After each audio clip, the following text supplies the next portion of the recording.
नमस्कार, मैं रचना शर्मा चढ़ती कला टाइम टीवी देख रहे सभी दर्शकों का स्वागत करती हूं। आप देख रहे हैं हरियाणा के विशेष समाचार। हरियाणा के मुख्यमंत्री मनोहर लाल ने कहा कि देश के विभाजन के दौरान अपनी जान गंवाने वाले शहीदों की याद में कुरुक्षेत्र जिले के पिपली के नजदीक शहीदी स्मारक बनाया जाएगा। मुख्यमंत्री ने पंचनंद स्मारक ट्रस्ट को शहीदी स्मारक ट्रस्ट बनाने के निर्देश देते हुए कहा कि यह ट्रस्ट अर्ध सरकारी हो और उन्होंने कहा कि ऐसा स्मारक बनाया जाएगा जो राष्ट्रीय स्तर पर अपनी पहचान बनाएगा। समाज का हर व्यक्ति अपने सामर्थ्य अनुसार इसमें योगदान देगा और उन्हें आश्वस्त किया कि वे भी इस ट्रस्ट के सदस्य होने के नाते इसमें भरपूर सहयोग देंगे। मुख्यमंत्री कुरुक्षेत्र की थानेसर अनाज मंडी में विभाजन विभीषिका स्मृति दिवस के राज्य स्तरीय समारोह में बोल रहे थे। कार्यक्रम स्थल पर पहुंचते ही मुख्यमंत्री मनोहर लाल ने सर्वप्रथम सूचना जनसंपर्क एवं भाषा विभाग व हरियाणा इतिहास एवं संस्कृति अकादमी द्वारा लगाई गई 2 प्रदर्शनियों का उद्घाटन व अवलोकन किया। इन प्रदर्शनियों में विभाजन के दौरान की यादों को तस्वीरों, कार्टून व खबरों के माध्यम से प्रदर्शित किया गया है। इसके पश्चात मुख्यमंत्री ने मुख्य मंच से नीचे आकर विभाजन विभीषिका को झेलने वाले बुजुर्गों से मुलाकात की और उन्हें सम्मानित किया। मुख्यमंत्री के मंच से नीचे आकर सम्मानित करने पर कार्यक्रम में मौजूद लोगों ने जोरदार तालियां बजाकर उनका अभिवादन किया और बुजुर्ग भी भाव विभोर हो गए। इसके बाद मुख्यमंत्री मनोहर लाल ने कहा कि 14 अगस्त के बंटवारे की लकीर हमारे अरमानों पर खींची गई है और यह भूमि का बंटवारा नहीं बल्कि हमारी भावनाओं का बंटवारा था। इस बंटवारे में पंजाब, बंगाल और सिंध प्रांत अलग हो गए और इससे पहले देशों के बंटवारे तो बहुत हुए, लेकिन यह पहला बंटवारा था जिसमें लाखों लोगों का विस्थापन हुआ और लोग शहीद हुए। मुख्यमंत्री ने कहा कि लोगों को आजादी से पहले विभाजन का दंश झेलना पड़ा। मजहबी उन्माद, हिंसा, नफरत की वजह से विभाजन में लाखों लोग शहीद हो गए। कुछ लोगों ने अपनी इज्जत बचाने के लिए बहु बेटियों को तलवार से काट डाला। विभाजन के समय इज्जत बचाने के लिए बहु बेटियों ने कुएं में छलांग लगा दी थी। इन घटनाओं को कुछ पुराने लोग आज भी याद करते हैं तो उनके रोंगटे खड़े हो जाते हैं। मुख्यमंत्री ने इस अवसर पर देश के विभाजन के बाद हुए रक्तपात में मारे गए लोगों के प्रति श्रद्धांजलि व्यक्त करते हुए कहा कि देश का विभाजन ऐसी त्रासदी है जिस पर आजादी के बाद का साहित्य भरा पड़ा है। उन्होंने कहा कि अब यह हमारी जिम्मेदारी है कि हम आने वाली पीढ़ियों को उस वक्त की कहानियां सुनाएं और आने वाली पीढ़ियों को अपने पूर्वजों के संघर्ष और बलिदान के बारे में जानकारी दें। सीएम मनोहर लाल ने कहा कि हरियाणा की इस भूमि ने बंटवारे के दर्द को कुछ अधिक ही सहन किया है। यहाँ पाकिस्तान से उजड़कर आने वाले लाखों परिवार इस बात का प्रमाण हैं। वे स्वयं उन्हीं परिवारों के बीच पले बड़े हैं और उसी दर्द को भली भांति जानते हैं। उन्होंने कहा कि देश के विभाजन के दर्द को कभी भुलाया नहीं जा सकता। मुख्यमंत्री ने कहा कि प्रधानमंत्री नरेंद्र मोदी ने देश को एक सूत्र में पिरोने के लिए सबका साथ सबका विकास के विजन के साथ अनेक पहल की हैं। उन्होंने एक भारत श्रेष्ठ भारत योजना के द्वारा देश के एक कोने में बैठे लोगों को दूसरे कोने के लोगों से मिलने और उन्हें जानने का अवसर प्रदान किया है। सीएम ने कहा कि प्रधानमंत्री के विजन से प्रेरित होकर हमने हरियाणा में हरियाणा एक हरियाणवी एक का नारा दिया और इसी भाव से हमने प्रदेश के सब क्षेत्र में समान विकास और सब वर्गों के कल्याण के लिए निरंतर काम किए हैं। वहीं कार्यक्रम स्थल पर बंटवारे के समय शहीद हुए लगभग 1200 लोगों पर बनी लघु फिल्म भी दिखाएगी। कार्यक्रम में सांसद नायब सिंह सैनी, करनाल से सांसद संजय भाटिया, अंबाला से सांसद रतनलाल कटारिया, स्वामी धर्मदेव और गीता मनीषी स्वामी ज्ञानानंद जी महाराज और प्रदेश सरकार के कई वरिष्ठ अधिकारी मौजूद रहे। ये दिन खुशी का तो नहीं हो सकता। हाँ, हमारी पीड़ा, वेदना, उसकी स्मृतियां, उन स्मृतियों को संजोने का दिन और हमारे गौरव का दिन है। आज इस गौरवपूर्ण दिन पर हम एकत्र हुए हैं। पूरे देश में इस देश की जो 1947 में विभाजन हुआ था, विभाजन विभीषिका स्मरण दिवस ये मनाया जा रहा है। हमको पता है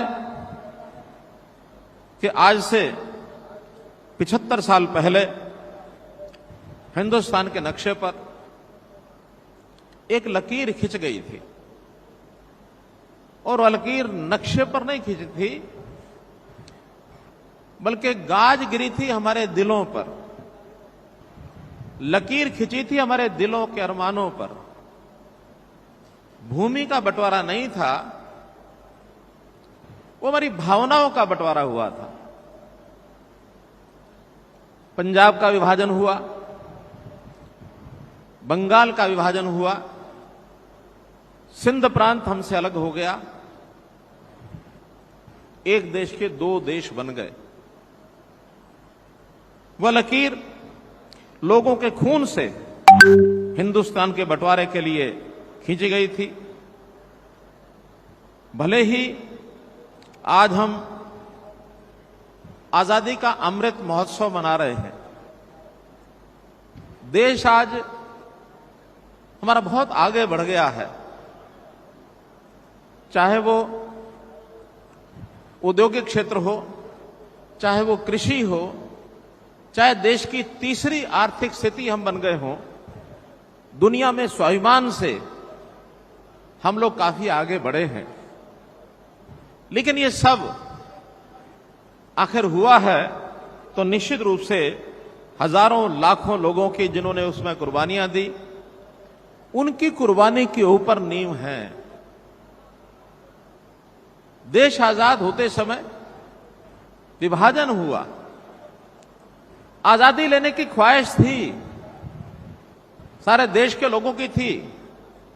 सैकड़ों साल अंग्रेजों के समय से हमने आजादी के लिए लड़ाइयां लड़ी, कितने ही क्रांतिकारी, कितने हमारे सैनिक, कोई फांसी के फंदे पर झूम गया, कोई लड़ाई लड़ते हुए शहीद हुआ। किसके लिए? आजादी के लिए। लेकिन यह पता नहीं था आजादी से पहले देश का विभाजन हो जाएगा। यानी वो 15 अगस्त का दिन ऐसा था, खास करके ऐसे लोगों के लिए जो विभाजन के बाद अपना अपना क्षेत्र, अपने प्रदेश छोड़ करके विस्थापित होकर के और हजारों किलोमीटर दूर जाकर के उनको बसना पड़ा, रहना पड़ा, विस्थापित होकर के वहां गए हैं। जब वहां से लोग चले थे तो चलते समय उनको यह नहीं पता था, कहते हैं कुछ यूं बेबसी सी जिंदगी ने देखा था हमें, यूं बेबसी सी जिंदगी ने देखा था हमें, हम सफर पर थे पर मंजिल कहां है पता न था। चल पड़े काफिले में, जाना कहां है पता नहीं। कोई 15 अगस्त को निकला, कोई 16 को निकला, कोई 17 को निकला, और फिर कोई पैदल काफिले में आ रहे हैं, कोई ट्रेन में आ रहे हैं, कोई अपनी बैलगाड़ी लेके चल पड़े हैं।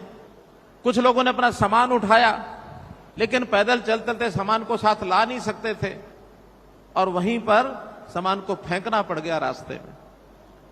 बहुत लोग उस संघर्ष में, क्योंकि संघर्ष भी आपस में दो समाज के वर्गों का, क्योंकि ये विभाजन जो हुआ था ये मजहब के आधार पर हो गया, और मजहबी उन्माद, हिंसा, घृणा, नफरत ये जब फैली, उसके ऊपर इस विभाजन में, संघर्ष के अंदर लाखों लोग मारे गए, शहीद हो गए। कुछ लोग शहीद हुए,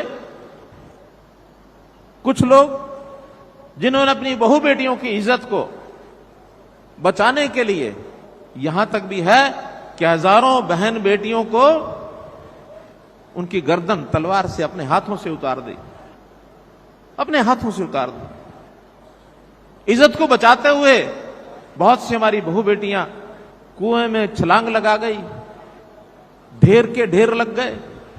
जैसे जलियांवाला बाग का दृश्य, उस अंग्रेजी सेना के जब उन्होंने बर्बरता से गोलियां चलाई थी तो वहां बैठे हुए लोग, कुआं था उसके अंदर छलांग लगा गए, कूद गए।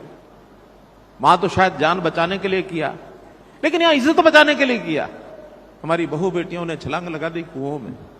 तो कितना यह भयानक दृश्य रहा होगा, ये दर्द जिन्होंने सहा, ये चीख पुकार जिन्होंने सुनी, उस दर्द को आज भी, जिनकी आयु आज 75 वर्ष से 80 वर्ष से ऊपर है, उनको दर्द आज भी याद आता है तो वो सताता है। फिलहाल हरियाणा के विशेष समाचारों में इतना ही और नए समाचारों के साथ फिर से हाजिर होंगे। तब तक के लिए देखते रहिए चढ़ती कला टाइम टीवी और अब मुझे दीजिए इजाजत। धन्यवाद।